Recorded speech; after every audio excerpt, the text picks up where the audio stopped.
empezar en punto Vamos a empezar en punto de las 5 de la tarde. Gracias por su tiempo, gracias por su presencia. Y vamos a fijar nada más brevemente las reglas del juego. Les voy a pedir, si son tan amables, de encender su camarita para tener el gusto de conocerlos, por lo menos vía electrónica, y poder estar en contacto visual de alguna manera con ustedes. Por otro lado, les voy a pedir el gran favor de que nos apeguemos al tema de hablar solamente del tema que nos incumbe, del tema materia de esta breve plática. Y también, si es posible, que apaguen su micrófono, que a veces se filtran ruidos y lastiman un poco ahí el sonido. Gracias por su tiempo, gracias por su paciencia, gracias por estar conmigo. Aquellos que hayan estado la sesión anterior y estén de nueva cuenta, pues bienvenidos. Gracias por estar nuevamente con su servidor. Soy su servidor, Juan Raúl López Villa. Y bueno, pues el día de hoy vamos a tocar nuevamente este tema del cual ya hablamos hace una semana exactamente. Aquellos que ya hayan estado presentes, bueno, pues ya se reforzarán en estos elementos. Si pudieran ser tan amables de encender su camarita, aquellos que tengan camarita, se los voy a agradecer mucho.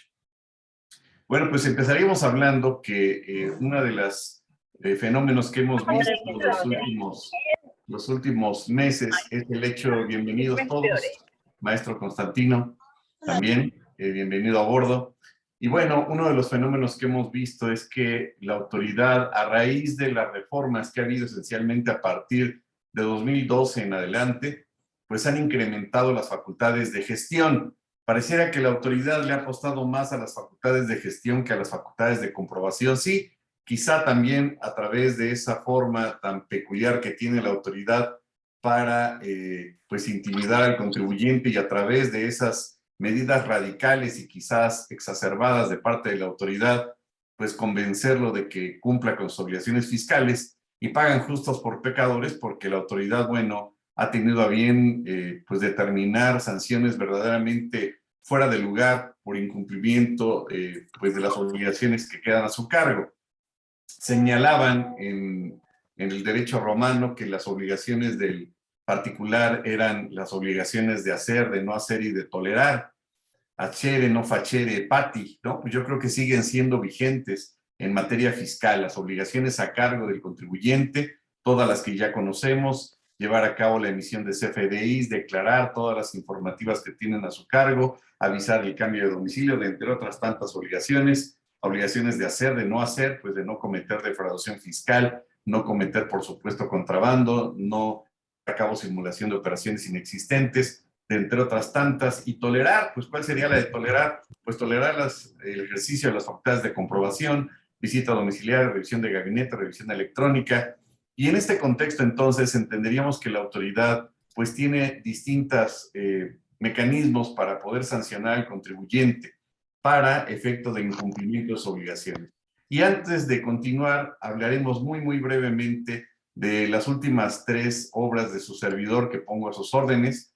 La primera, Inconsistencias legales de la reforma penal fiscal, publicado por Thomson Reuters. En esta obra brevemente comento que refiere a esta equiparación que se llevó a cabo en 2019 de los delitos de contrabando, defraudación fiscal y simulación de operaciones inexistentes. Cuando rebasen estos 2 últimos delitos la cantidad de 8 millones de pesos, pues el legislador tuvo a bien considerar que se equipara a delincuencia organizada, y además reformó 5 leyes: Código Fiscal de la Federación, Código Penal Federal, Ley de Seguridad Nacional, Código Nacional de Procedimientos Penales, de entre otras leyes, y veamos cómo esto pues trae repercusiones verdaderamente lamentables, complejas, y pues hay una serie de inconsistencias legales, como el tema de la prisión preventiva oficiosa, como el tema de la aplicación de la ley de extinción de dominio, y la forma a través de la cual quizás sobre las rodillas llevó a cabo la autoridad esta reforma.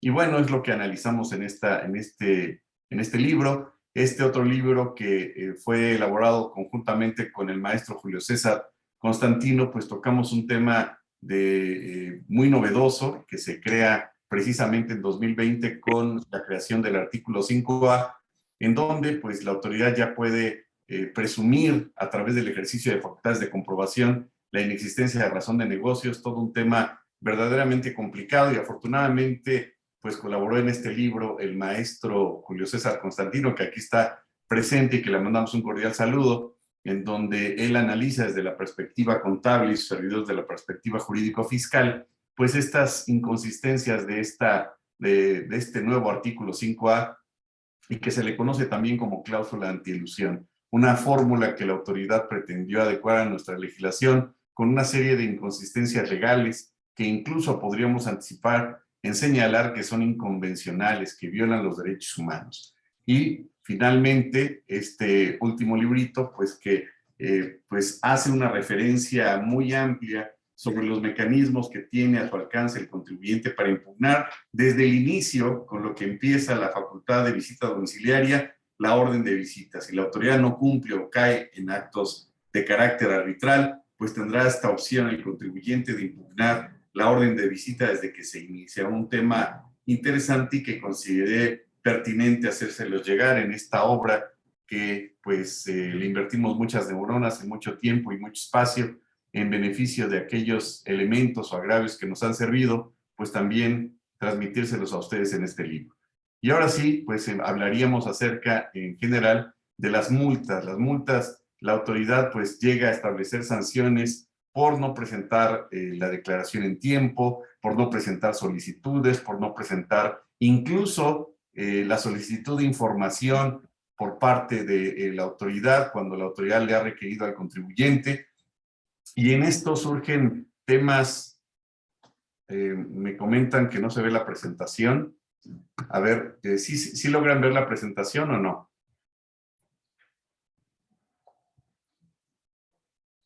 Si me pudieran comentar. No, doctor. No se ve la presentación.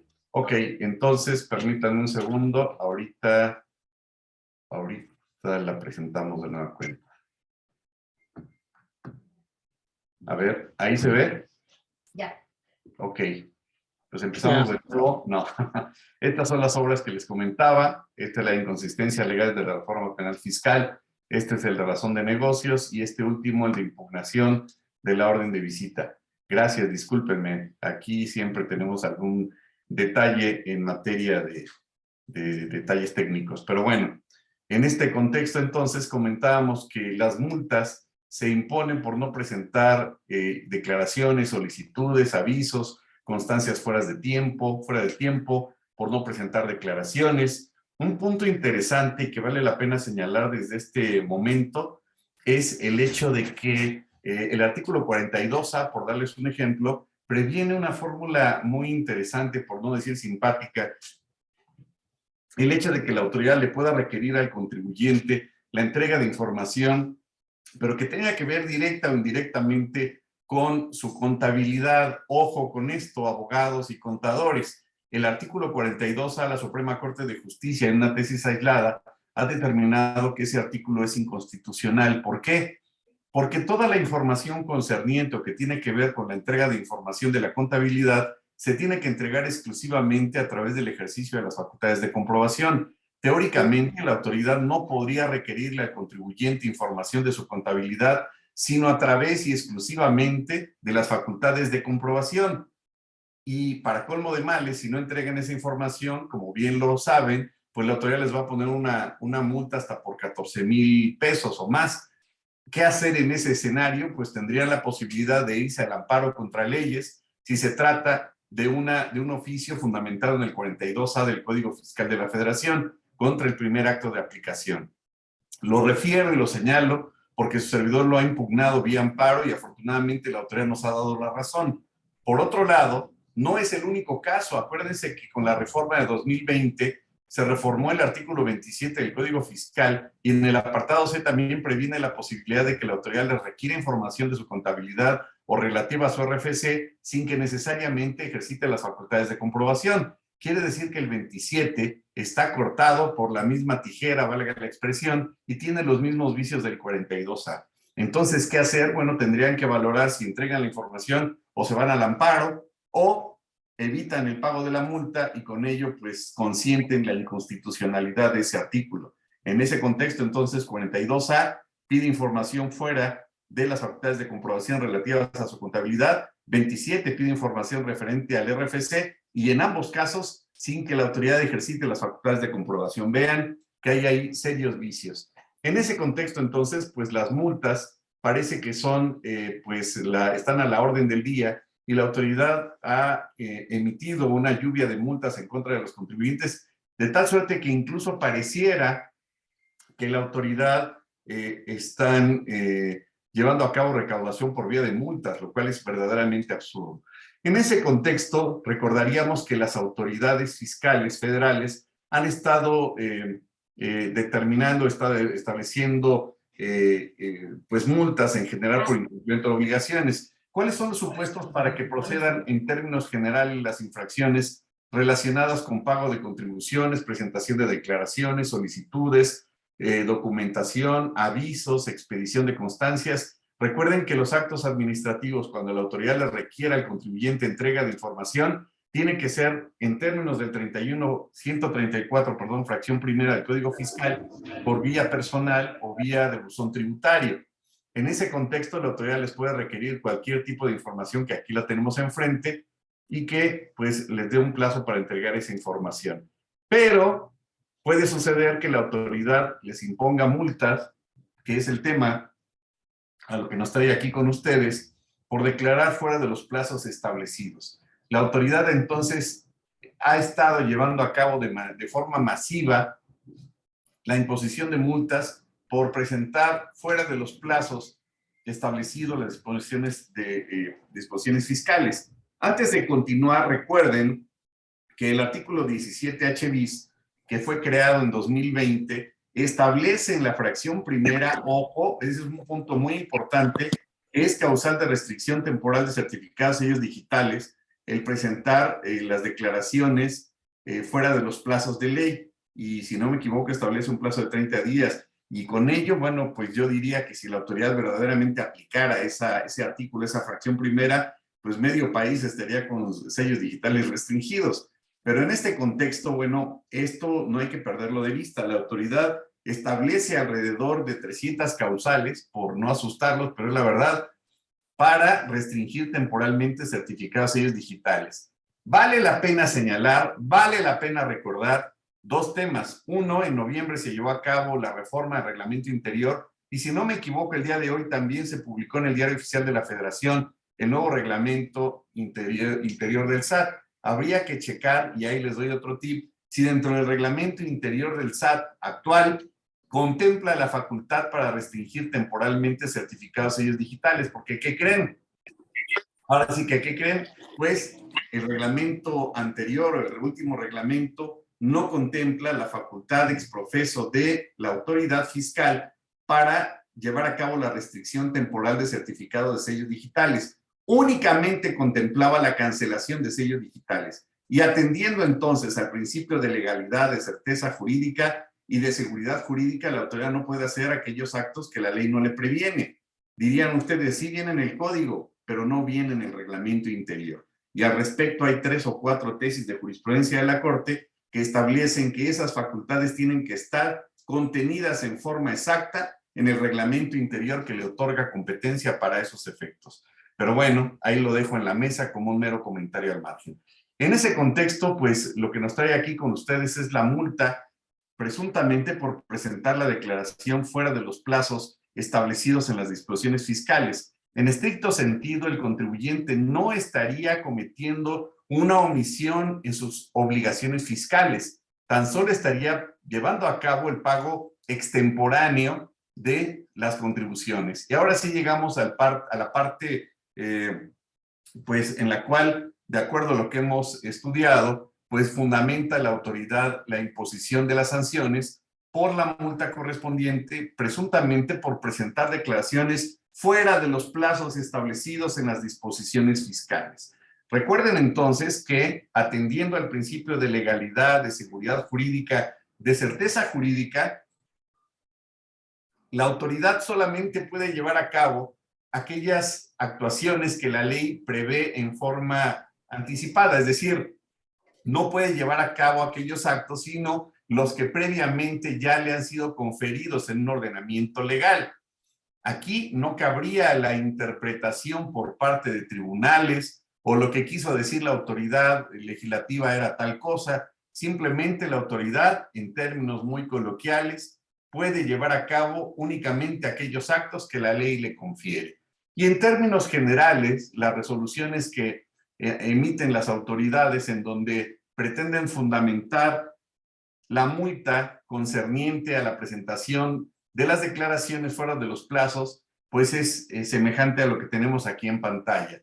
Y señala que por lo que se requiere con fundamento en los artículos 6, tercero, cuarto, 20, penúltimo párrafo, 31 primero, 33, así dice párrafo primero, perdón, 33, párrafo primero, fracción primera, inciso D, y último párrafo, 41 primero, fracción primera, 63, 134, párrafo primero, fracción primera, que es el que les comentaba sobre las notificaciones de las resoluciones o actos de las autoridades fiscales, 135, 136, 137, y más adelante señala, en consecuencia y por los motivos antes expuestos, se le imponen las multas con fundamento en los artículos 41, párrafo primero, fracción primera, 63, 81, fracción primera, y ahí viene el punto que nos trae aquí con ustedes, 82, fracción primera. La autoridad considera que es aplicable la sanción establecida en el artículo 82, fracción primera.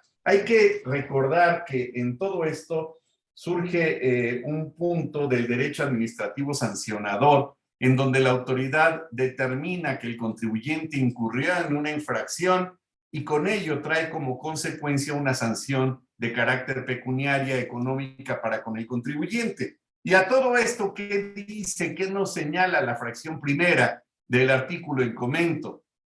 El artículo 81 del Código Fiscal establece que son infracciones relacionadas con la obligación de pago de contribuciones, de presentación de declaraciones, y bueno, más adelante hace una referencia de ese catálogo de obligaciones a cargo del contribuyente que ya habíamos comentado al inicio de esta plática, y pues en lo que nos concierne se refiere entonces a que es una infracción administrativa aquella referente a la obligación de presentar declaraciones, y nos queda claro que es pues el primer punto de la hipótesis a la cual se refiere la autoridad. Y pues refiere entonces que se refiere a declaraciones, solicitudes, avisos, constancias, etcétera, no cumplir requerimientos de autoridades fiscales, etcétera.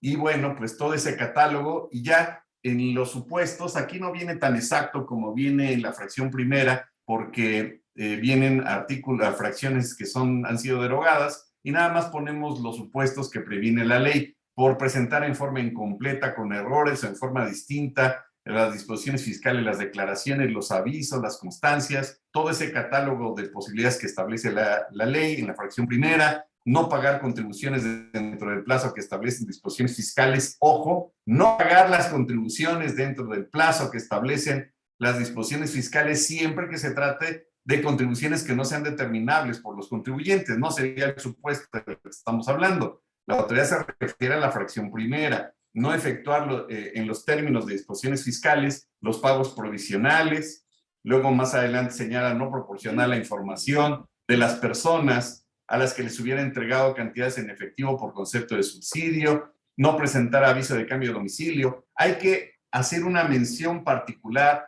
de que hoy por hoy también hay que poner el foco rojo en el tema del domicilio fiscal, porque no solamente puede implicar o traer como consecuencia la infracción que acabo de señalar, sino también el que se inicie el 110 fracción quinta del Código Fiscal, una carpeta de investigación localizable de parte del contribuyente por parte de la autoridad. Pero ojo, ojo, señoritas y señores, les recordamos que el 110 fracción quinta solamente previene la procedencia de esta acción de carácter penal siempre y cuando haya derivado del ejercicio de las facultades de comprobación. El 110 fracción quinta no previene esta facultad, entre comillas, nueva de verificar el domicilio fiscal. Ojo, una cosa es verificar vía facultad de gestión el domicilio del contribuyente y otra es que la autoridad advierte que el contribuyente, como dice Chen Kai y como dice David Copperfield, desapareció, que cómo le gusta esa frase a la autoridad, esa palabra,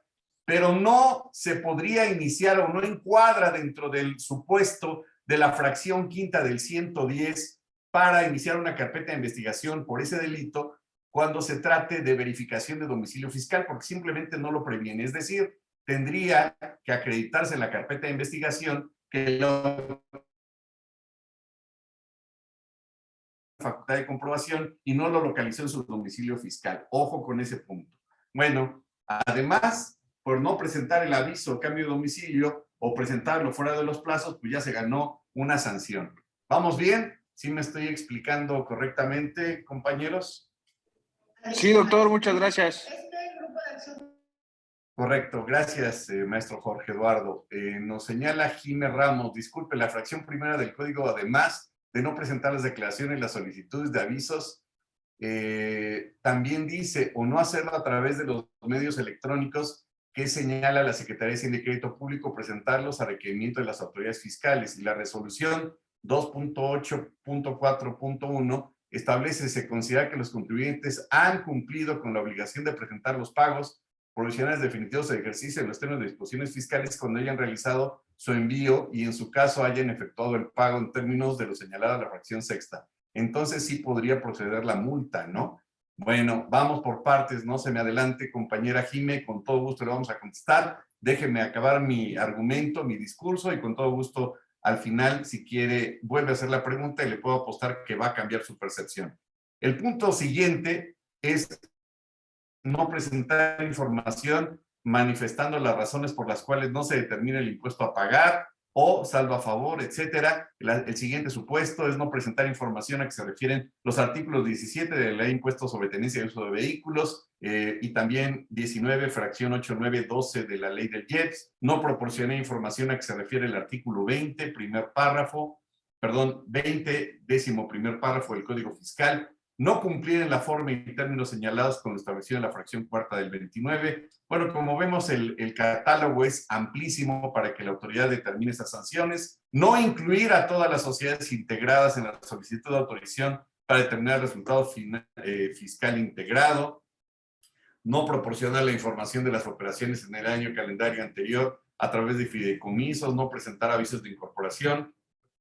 Entonces, como veremos, bueno, como vemos y nos saltamos todos estos, vean todo el catálogo verdaderamente amplísimo que no acabaríamos de señalar, en donde la autoridad pues tiene todas estas opciones, incluso en materia de hidrocarburos, como vemos, pues que la autoridad tiene esta posibilidad de establecer estas sanciones que son, por cierto, altísimas y que con ello pues vemos que el catálogo, incluso en lo que se refiere a los reportes de información, de forma incompleta, con errores, no generar o conservar los reportes de información. Entonces, pues la autoridad está al tanto de este tipo de sanciones. Por cierto, en el tema de la fracción primera del 17H bis, recordarán que fue reformado el 17H bis en 2022 y ojo, el régimen nuevo de confianza, que aquellos que digan, bueno, es que no tengo ninguna obligación de presentar las declaraciones, ojo, ponemos el foco rojo porque resulta que se reformó el 17H bis y ya contempla la sanción por no presentar la declaración por parte de aquellas personas que se encuentren en el régimen de confianza. Entonces, pareciera que la autoridad, pues de una forma discreta o discrecional, reformó el artículo 17H bis para incluir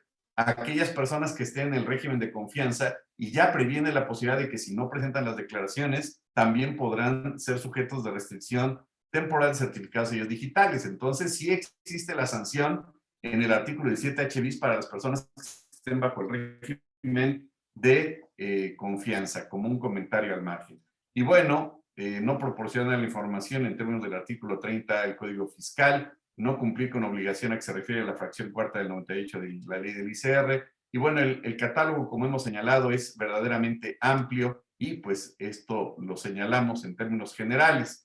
¿En qué casos, antes de hablar del punto de litigio o del argumento jurídico que ustedes pueden señalar para la defensa de sus clientes o para la defensa de las personas que estén en este supuesto que estamos señalando, es decir, de la multa por pago extemporáneo de las contribuciones, pues antes de eso señalaríamos en qué casos, a la inversa, no procede el pago de las multas. Pues recordaríamos que el 73 establece del Código Fiscal que no proceden las multas cuando se cumplan en forma espontánea las obligaciones fiscales. Es decir, si el contribuyente está en una situación de irregularidad, pero antes de que advierta o lo detecte la autoridad esa irregularidad,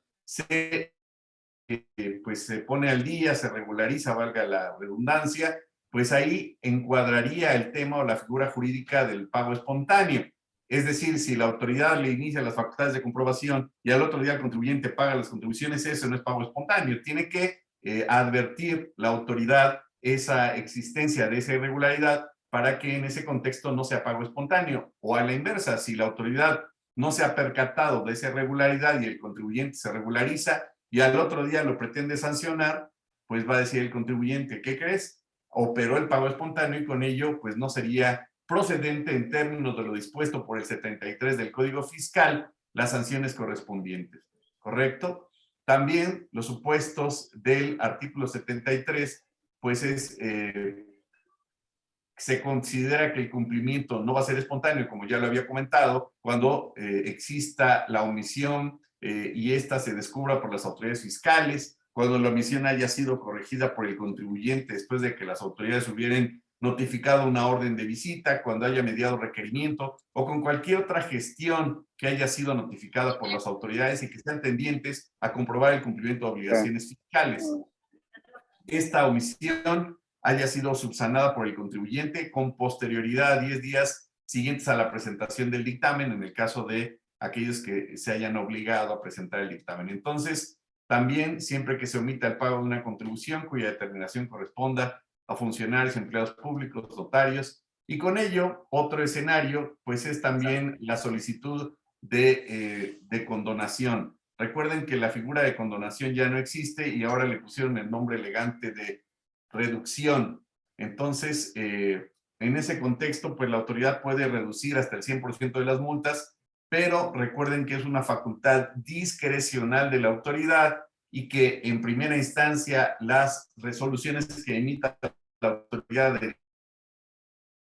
de condonación o reducción o como ahora se le quiera llamar, pues no son impugnables. Esa es la condicionante que impone la autoridad, pues para que en ejercicio de su facultad discrecional, si así lo considera, pues le puede reducir el 10, el 20, el 50, la cantidad que considere. Y en ese contexto, esa resolución que emita la autoridad, pues no va a ser impugnable, no va a ser materia de impugnación. En ese sentido, entonces, la solicitud de reducción que antes era de condonación de multas, como ya dijimos, no constituye instancia y las resoluciones que dicte la Secretaría de Hacienda, pues no podrán ser impugnables y esta solicitud, pues dará lugar a la suspensión, por supuesto, del PAE, si así se le pide y siempre que se garantice el interés fiscal. Entonces, el contribuyente tendría de dos opciones, o solicitar la condonación y pagar lo que la autoridad determinó que le corresponde y que queda después de la condonación, o irse a la impugnación en el caso de que aplique esa opción.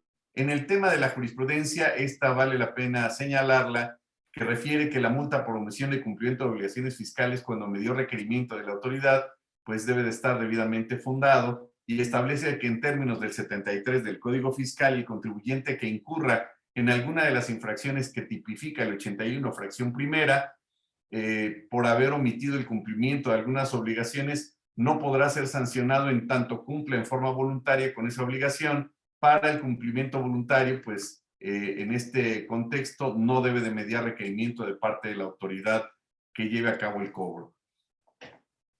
También esta tesis de jurisprudencia que habla de que las multas derivadas de infracciones a que se refiere la fracción primera del mismo 81 del Código Fiscal no aplica la hipótesis prevista en el párrafo primero de la fracción quinta del 75. Es decir, la segunda sala de la Corte, al resolver esta contradicción, determinó que los supuestos previstos en la fracción primera del 81 fracción primera del Código Fiscal son distinguibles y que pueden dar lugar a infracciones distintas. Ojo, tales como no presentar declaraciones, presentarlas a requerimiento de las autoridades o cumplir con esos requerimientos fuera de los plazos. De ahí que cuando se impongan multas a que se refiere la citada fracción primera, no aplica la fracción quinta del 75. ya nos vamos acercando al punto al que queremos referir. Y llegamos al tema. En ese contexto, ojo, habíamos comentado y habíamos indicado que el 81 en el que se está fundando la autoridad, precisamente para imponer la sanción por el hecho de que el contribuyente pagó, es decir, no omitió el pago de la contribución, simplemente la pagó en forma desfasada. Y no estamos hablando de que con motivo de ello se haya dado la restricción temporal. Ese es otro punto. Aquí la sanción o la consecuencia es la multa por la presunta extemporaneidad del pago de contribuciones. Y en ese contexto, pues el artículo 82 en la fracción primera habla de las sanciones o de las multas que se le impondrán a los contribuyentes, pero por no presentar las declaraciones. En ese sentido, la fracción primera no habla de por no presentarlas en tiempo o presentarlas en forma extemporánea. Es decir, en la hipótesis de la fracción primera violenta el principio de legalidad, de seguridad jurídica y de certeza jurídica en contra del gobernado si la autoridad lo quiere aplicar para un supuesto que no existe en la ley. ¿Cuál es el supuesto que no existe en la ley? La extemporaneidad. Pagarlo en forma extemporánea no lo previene la ley. La ley no establece este supuesto. La autoridad lo está queriendo adecuar, queriendo incorporar a una hipótesis que el artículo 81 en la fracción primera no lo refiere. Es decir, en ese sentido, desde una perspectiva pues muy jurista, diríamos que no encuadra ese supuesto en la infracción prevista por el artículo 81, fracción primera. De tal suerte, entonces, que la autoridad, como lo dijimos desde un inicio en esta charla, en esta plática, pues la autoridad no puede llevar a cabo aquellos actos que la ley no lo previene. Y si los lleva a cabo, entonces serían actos arbitrarios. Y si son arbitrarios, entonces la autoridad tiene que apegarse en forma irrestricta, en forma exacta, a los supuestos que la ley establece para el tema sancionador.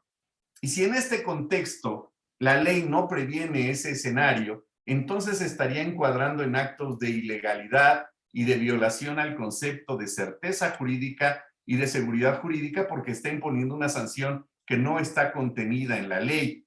El Tribunal Federal de Justicia Administrativa al respecto, entonces, ha emitido diversas resoluciones, no ha llegado a fijar un precedente como tal, como una tesis, sino simplemente se han emitido diversos tipos de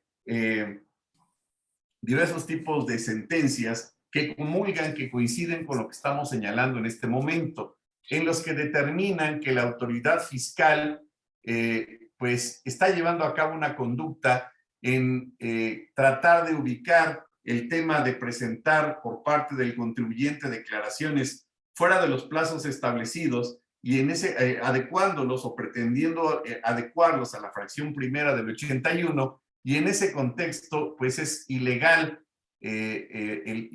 sería entonces ilegal esa sanción en razón de que pues esa situación no se actualiza en forma exacta a la hipótesis que previene la fracción primera del 81, en virtud de que dicha conducta se actualiza únicamente cuando no se presentan las declaraciones, es decir, el supuesto que previene la fracción primera del artículo 81 únicamente se va a referir a la sanción cuando el contribuyente no presente las declaraciones. ¿Y qué está sucediendo? Pues que el contribuyente sí presentó la declaración, pero en forma extemporánea. Pero ese supuesto de ley no viene en el ordenamiento jurídico. Por tanto, esta facultad sancionadora está yendo más allá de lo que previene la ley. Por eso señalamos que se violenta el principio de certeza jurídica, es decir, el particular debe saber a qué atenerse. ¿Por qué? Porque si presenta una declaración fuera de tiempo y si la ley refiriera en la fracción primera, tendrá una multa de 14,000 y tantos pesos por presentarla en forma extemporánea, encuadraría la hipótesis al hecho real, al caso concreto. Pero resulta que la fracción primera solamente se limita, enuncia, refiere, establece la sanción cuando no se presenten las declaraciones y el contribuyente sí está presentando la declaración, pero en forma extemporánea. De tal suerte que aquí no quedaría la posibilidad de que la autoridad dijera, bueno, lo que quiso decir el legislador, bueno, espérame, aquí no hay problema, no me vengan con que la ley es la ley, aquí se va a poner lo que yo quiera, no. Todavía existe este elemento del principio de legalidad y de certeza jurídica que deriva, por supuesto, de nuestra Constitución. Y estos elementos que hemos reiterado y hemos señalado reiteradamente en esta plática, pues si bien es cierto, también están contenidos en la Constitución como derechos fundamentales, derivan del artículo primero constitucional que a su vez nos remite a la convencionalidad. ¿Por qué? Porque el principio de legalidad, el principio de certeza jurídica, el principio de seguridad jurídica, a final del día también, ¿qué creen? Son derechos humanos. Y si la autoridad entonces está llevando a cabo en forma errónea, indebida, inadecuada la aplicación de una sanción, entonces la fracción primera o la sanción que pretende aplicar la autoridad es inconvencional porque está violentando derechos humanos. Podríamos incluso señalar que violentan hasta el debido proceso, puesto que se está sancionando de un procedimiento que no existe en la ley. No sé si tengan algún comentario, alguna referencia, estoy a sus órdenes, todavía no acabamos, pero bueno, yo me seguí de filo y no sé si tengan algún comentario al respecto, estoy a sus órdenes, ¿todo bien? ¿Vamos bien? Bien. Sí, doctor, gracias. Bueno, pues gracias. Hay diversas tesis que aquí podríamos señalar. Dentro de las más importantes, bueno, pues otro punto también importante que olvidé señalar es que recuerden que hay un punto que se maneja, un tema que se maneja en materia penal, pero que es aplicable al derecho administrativo y al derecho fiscal, que es el principio de taxatividad. ¿Esto qué quiere decir? Que el principio referente a la taxatividad aplica en materia penal, pero aplicado a la materia administrativa, ¿qué quiere decir? Que las sanciones que impongan las autoridades administrativas tienen que estar lo más amplio y específicamente posibles explicadas en el ordenamiento legal. De tal suerte, entonces, que también esta sanción violentaría el principio de taxatividad, porque está incorporando la autoridad una sanción que literalmente no está contenida ni previene la ley. Ojo, la autoridad no puede irse más allá de aquellos elementos que la ley le otorga para la aplicación de ejercer o de llevar a cabo esa actuación como autoridad de subordinación para la imposición de sanciones administrativas. Por tanto, entonces, la fracción primera del 81 no previene ese supuesto y violentaría también en consecuencia, como una derivación del principio de legalidad, de violación del principio de legalidad, también el tema de la taxatividad en la regulación inexacta. No se previene o no se establece el supuesto que la autoridad previene sancionar y que literalmente no existe en la ley. En ese contexto, ¿cuáles serían las tesis que podrían ustedes argumentar para la impugnación de esas sanciones que estamos señalando? Pues aquí les obsequio algunas de las tesis que son viables, que son aplicables y que es jurisprudencia, y que en términos de lo que establece la ley de amparo, pues son vinculatorias, son obligatorias para que las aplique la autoridad jurisdiccional, sea recurso de revocación o sea juicio de nulidad. Si optan por el juicio de nulidad, pues la autoridad jurisdiccional tendría la obligación de aplicar estas tesis que tenemos aquí enfrente. Competencia de las autoridades administrativas en el mandamiento escrito que contiene el acto de molestia, debe señalarse con precisión el precepto legal que les otorgue la atribución ejercida y, en su caso, la respectiva fracción, inciso y subinciso. ¿Y qué creen? No existe esa fracción, inciso o subinciso, porque la autoridad está presumiendo que la fracción primera contempla supuestos que en la práctica, como hemos señalado, no lo previenen y no lo señalan en forma exacta. Otra tesis es, obviamente, el tema, y de pilón viene también otro elemento más, que pueden señalar como concepto de impugnación, pues la fundamentación y motivación de las resoluciones jurisdiccionales deben analizarse a la luz de los artículos 14 y 16. Bueno, aquí se refiere a resoluciones jurisdiccionales, pero al final del día nos referimos a que los actos de autoridad tienen que cumplir con lo que dispone el artículo 16 constitucional de que deben de estar debidamente fundados y motivados. Y nos queda claro que no aplica la debida fundamentación ni el razonamiento lógico jurídico para la aplicación de ese artículo, porque simplemente, como lo hemos reiterado, no existe ese fundamento, esa hipótesis en la fracción primera del 81. Esta tesis, aunque es aislada, señala seguridad jurídica, alcance de las garantías instrumentales de mandamiento escrito, autoridad competente y fundamentación y motivación previstas en el artículo 16, primer párrafo de la Constitución, para asegurar el respeto a dicho derecho humano.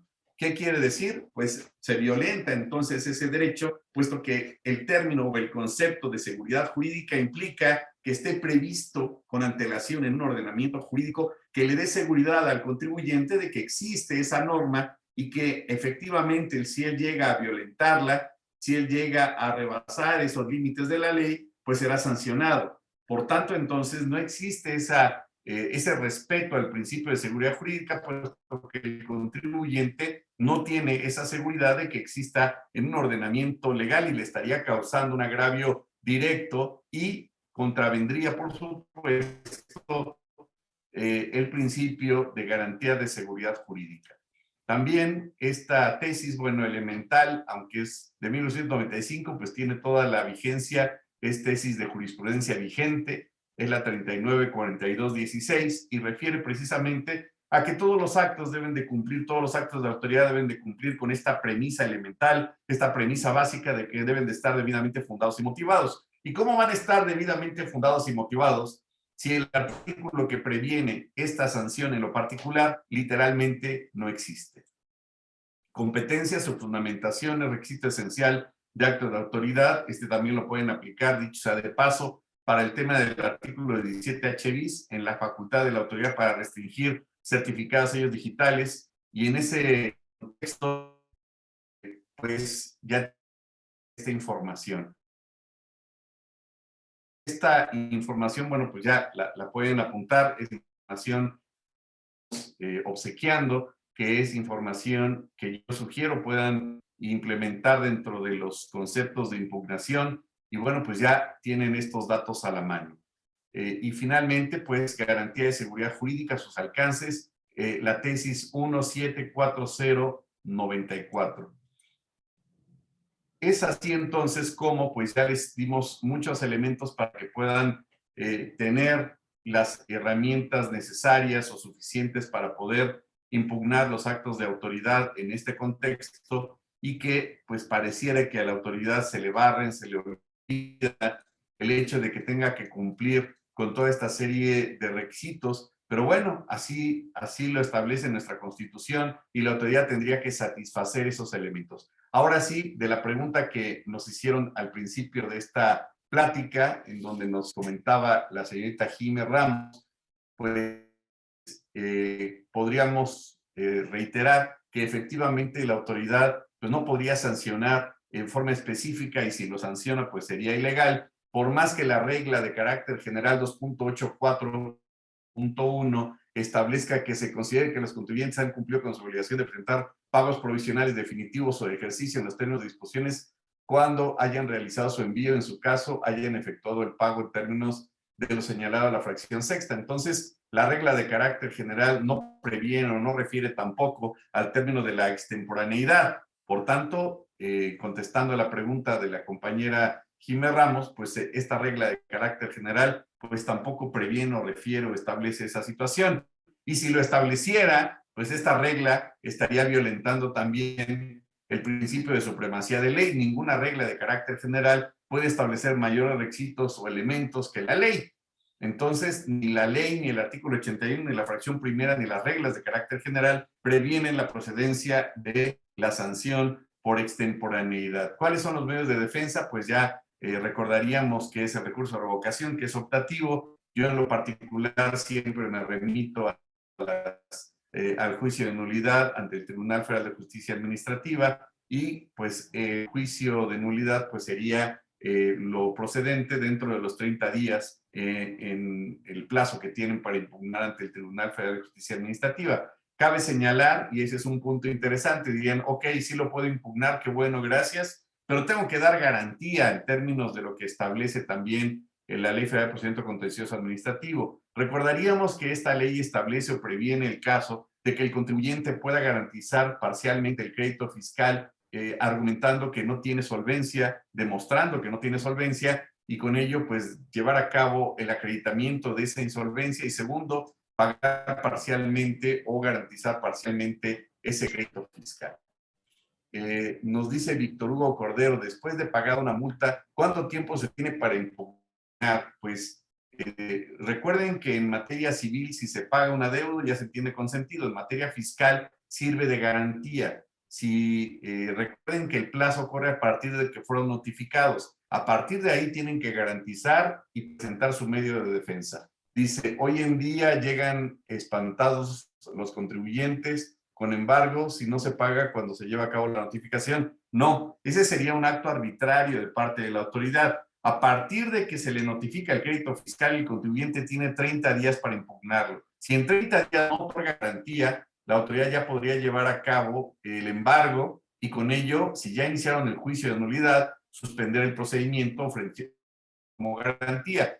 Pero la autoridad podría llevar a cabo el embargo, aunque haya juicio de nulidad, pero no haya garantía, después de los 30 días. No lo podría llevar a cabo la autoridad antes de los 30 días.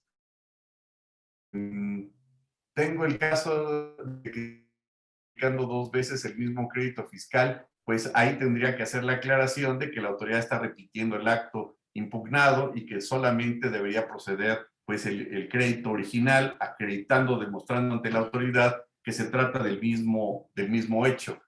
Nos señala María Magdalena, tengo el caso de que se están a 2 veces, ya le Guachina Santos nos dice, de hecho, la regla la contadora actualiza la hipótesis normativa para la infracción establecida en el artículo 81, fracción primera, por lo que sería procedente la multa por no presentar la declaración. Sí, efectivamente, la primera refiere a la omisión en la presentación de la declaración. El supuesto en el que estamos no es la omisión, la presentación extemporánea del crédito fiscal. Ese es el supuesto que no está en ley, no hay que perdernos, pero si el contribuyente no lo impugna, lo estaría consintiendo. Miguel Ángel Martínez, maestro de los estudiantes, nos apoya mucho. Práctico de recurso de revocación y juicio de nulidad. Bueno, pues precisamente es a lo que vamos ahorita y vamos a hacer un comentario. Y dice, tomando en cuenta los documentos que las autoridades nos emiten, sería de mucha ayuda. Apenas empezamos con este tema de la defensa. Bueno, pues es un tema que ya tenemos algunos años de dedicarnos y con todo gusto, ahorita vamos a señalar los cursos que vamos a dar. ¿Es correcto que la autoridad me embargue? Dios mío, por amor de Dios, ahí cuiden su ortografía, por multas improcedente.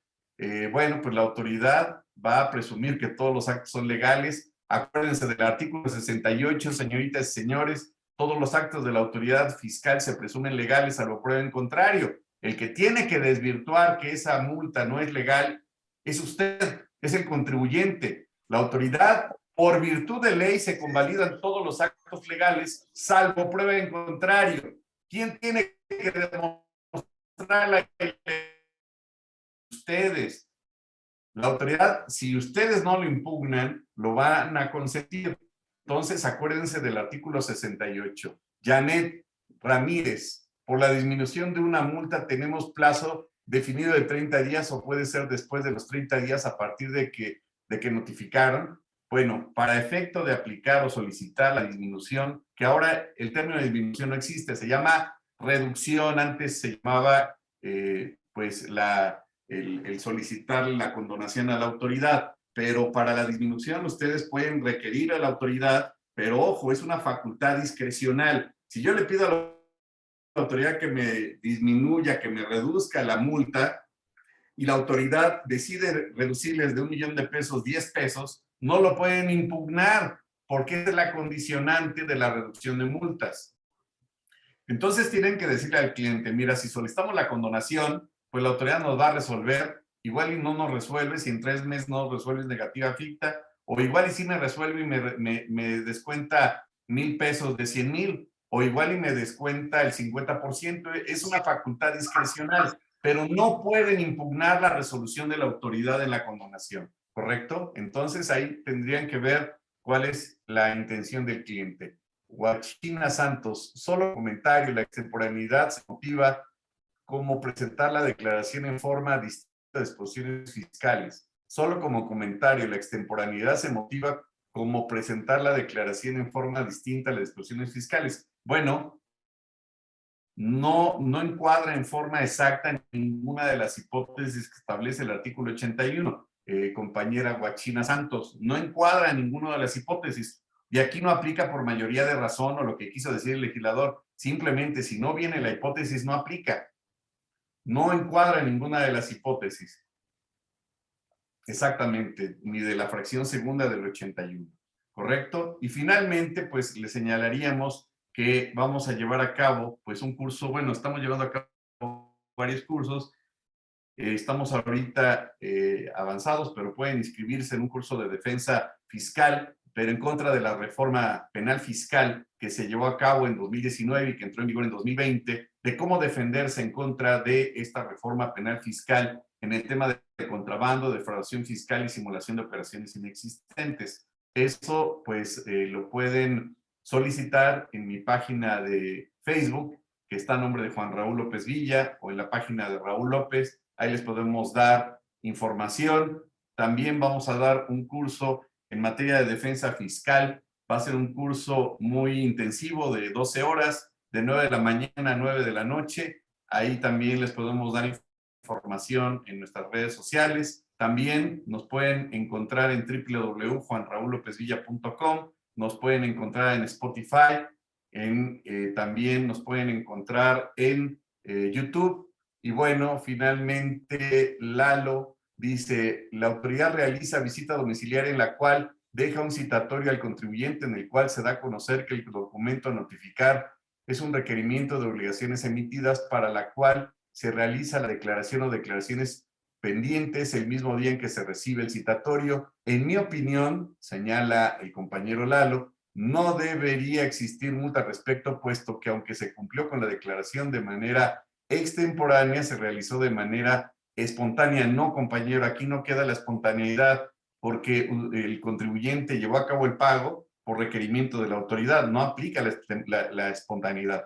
Entonces, ya desde ahí lo aclaramos, compañero. La espontaneidad es cuando el contribuyente se regulariza sin que la autoridad lo haya advertido con antelación. Punto. Si la autoridad inicia la facultad y se regulariza el contribuyente, ¿cuál espontaneidad? No existe ninguna espontaneidad. Ahí lo está haciendo por requerimiento de la autoridad. Jesús, ¿cuándo se considera que la autoridad ejerce sus facultades?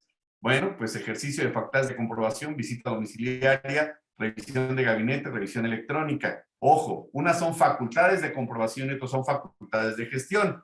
Facultades de gestión serían todas aquellas que no implican el ejercicio de facultades de comprobación, es decir, todo lo que no es visita domiciliaria, revisión de gabinete, revisión electrónica, que no tenga que ver con el requerimiento de documentos relativos a su contabilidad, serían facultades de gestión. Por ejemplo, el 69 es facultad de gestión, 17HB es facultad de gestión, entrega de esquemas reportables, 197, facultad de gestión. Y bueno, hay que recordar que el 69 es un híbrido porque la Corte resolvió en 2019 que se puede llevar a cabo tanto por vía de 69 como por facultades de comprobación. Un tema bastante interesante y muy controvertido. José Porras, un taller para realizar recursos de revocación y juicio de nulidad. Con todo gusto lo preparamos y se los ponemos a sus órdenes. También les ponemos al tanto, ojo y apúntenlo, les va a gustar mucho la idea. Vamos a dar un taller de juicio oral en materia administrativa. Todo mundo está en el tema penal, todo mundo está en el tema civil, mercantil. ¿Y dónde está el juicio en materia de juicio de nulidad por vía de oralidad? Nadie ha dado un curso de esa magnitud. Lo vamos a dar, vamos a hablar acerca de la oralidad en juicio de nulidad. Ojo, ya existe ese procedimiento administrativo para plantarse frente al magistrado y hablar bajo la defensa del contribuyente en dónde están los agravios, en dónde están las inconsistencias legales bajo el tema de oralidad. Ya existe ese rubro. Carlos Cordero, estimado doctor, buenas tardes, disculpe la duda. Si la autoridad todo derivado de un recurso de revocación lo siguiente, y bueno, amablemente nos transcribe todo, procede que esta Procuraduría Fiscal deje insubsistente la multa tal para efecto de que la autoridad sancionadora emita nuevas multas debidamente fundadas y motivadas para efectos. En este orden de ideas, la autoridad puede emitir de nuevo las multas, sí, claro, porque estaban indebidamente fundadas y motivadas, claro. Arturo Arbizu, ¿cómo saber qué interponer ante una multa, juicio de nulidad, recurso de revocación o amparo indirecto? A ver, compañero Arturo Arbizu, esto es interesante. El recurso de revocación es ante la autoridad, la misma autoridad que emitió el acto. Va a decir, no es cierto, porque es la jurídica. Sí, ya lo sé, pero es el SAT. Se refiere a que es la misma, el mismo órgano que emitió el acto. Si lo impugna por vía de recurso de revocación, que tiene que ser por vía electrónica en términos del 117 del Código Fiscal, pues va a ser la misma autoridad que resuelva, y la única ventaja que va a tener Arturo Arbizu es que la autoridad no le va a requerir del procedimiento administrativo de ejecución, porque sí, pero solamente le va a durar 3 meses, y la autoridad no lo resuelve,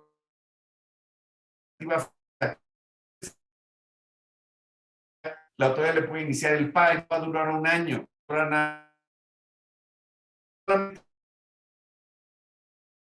un código fiscal, juicio de nulidad y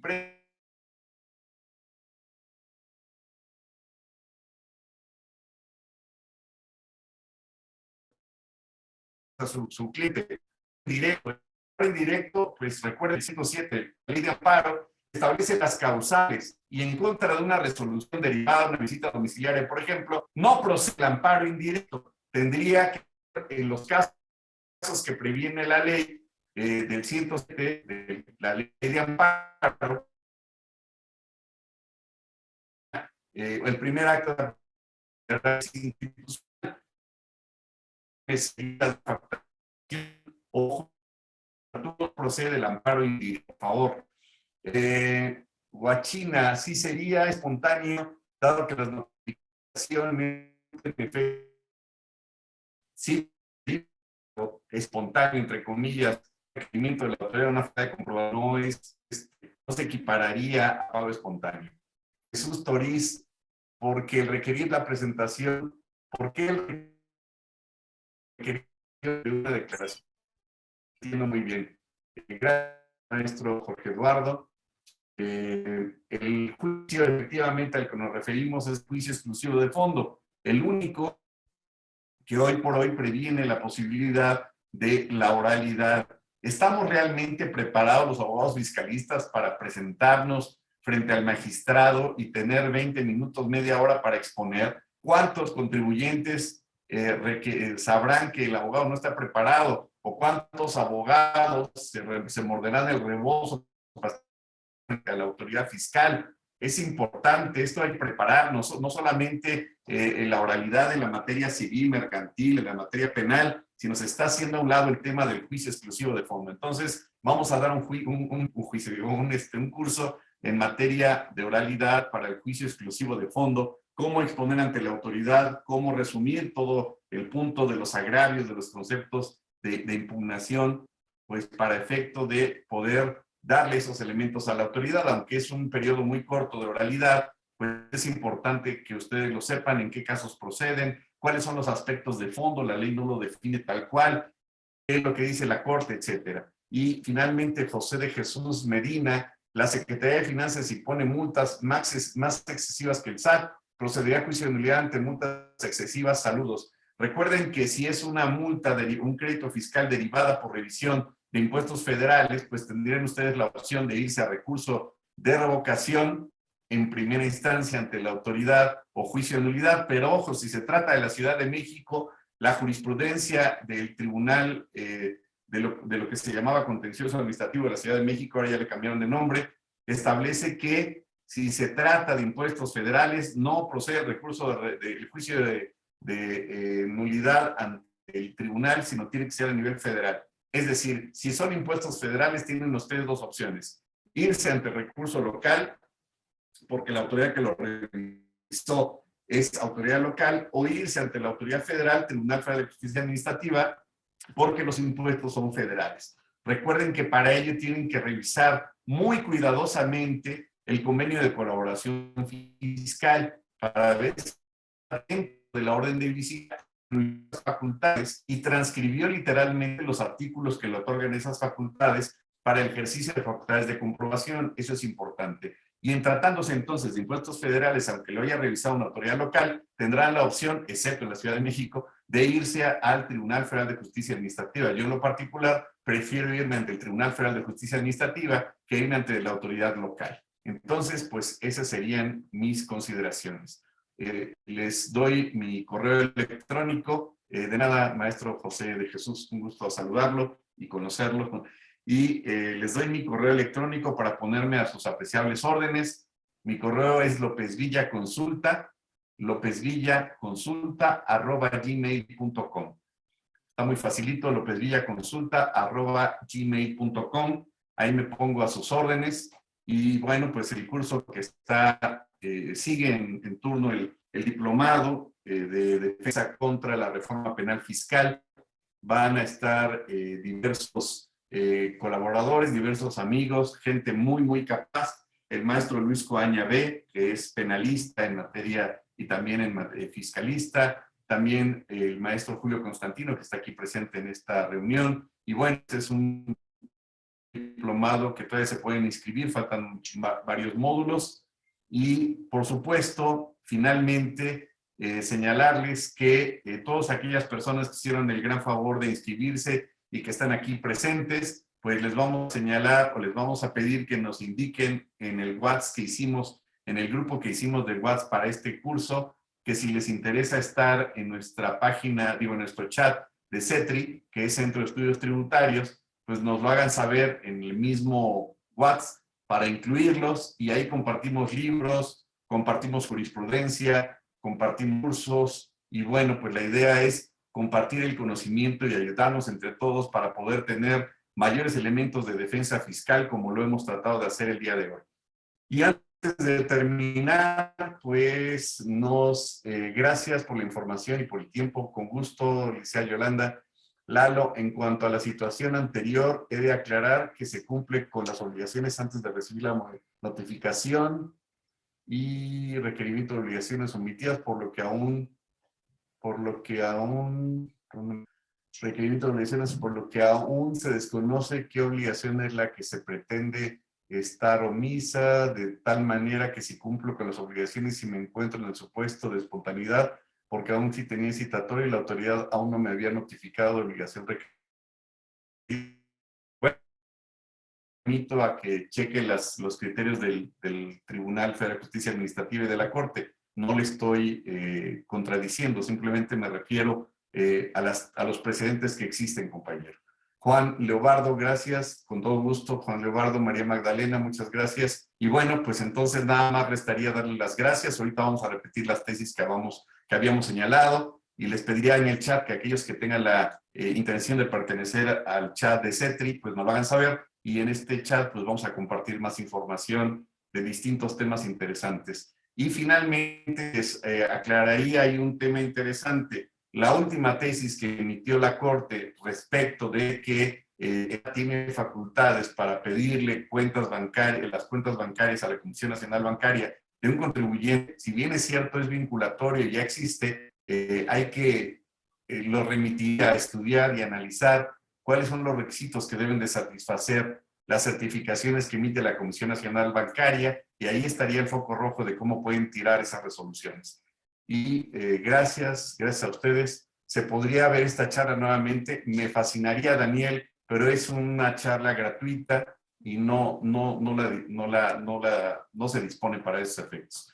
Y finalmente, repetimos cuáles son las tesis. Tesis de la Corte que son aplicables. La tesis 1884-32, la tesis 1765-46, la tesis 2005-77-7, la tesis 39-42-16, la tesis 20-54-63 y la tesis 17-40-94 serían las que sugerimos para la aplicación de la defensa fiscal. Gude, muchas gracias por estar presente, gracias por acompañarnos. Un honor estar aquí con ustedes. Que tengan una excelente tarde, muchas gracias por su tiempo, cuídense mucho y nos vemos en el siguiente curso que demos gratuito o que demos o que se inscriban ustedes. Muchas gracias.